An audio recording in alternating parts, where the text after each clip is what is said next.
பல பேருடைய வியாபாரத்தில் நான் பார்க்குறேன். இது அக்ராஸ் தமிழ்நாடு இல்லை, அக்ராஸ் இந்தியாவே இருக்கு. எந்த நிறுவனத்துலேயும் போனால் நான் தான் பார்க்கணும், நான் தான் சொல்லணும், நான் தான் செய்யணும் அப்படின்னு ஏதாவது ஒரு நபர் இருக்காங்க. அது ரைட்டாக இருக்கலாம், தப்பாக இருக்கலாம். மனித வாழ்க்கை சாஸ்வதமானதா? இப்போ கோவிட் வந்துச்சு, என்னாச்சு? எத்தனை பேர் இருந்தோம், எத்தனை பேர் போனோம் என்னன்னே தெரியலை. அப்போது நான்கிறதே இருக்கக்கூடாது, நாம்னு இருக்கணும். எல்லாத்துக்குமே டீம் இருக்கணும், சிஸ்டம் இருக்கணும், எஸ்ஓபி இருக்கணும். இதெல்லாம் எப்படி பில்டு பண்ணுறதுன்னு நமக்கு தெரியணும். அதுதான் அந்த தடை. நம்ம வெளியில் உள்ள தடையை வெற்றி பண்ணுறோங்கிறது மேட்ரே இல்லை.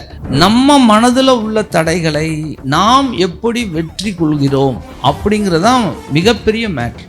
அதில் யாரெல்லாம் ஜெயிக்கிறோமோ அவங்க தான் நிர்வாகத்தில் ஜெயிக்க முடியும். என்ன சொன்னாலும் நான் மாற மாட்டேன், நான் அப்படியே தான் இருப்பேன், ஆனால் மற்றவங்க தான் மாறணும் அப்படின்னா அதில் ஒன்றும் மிகப்பெரிய விஷயமோ சக்ஸஸோ கிடையாது.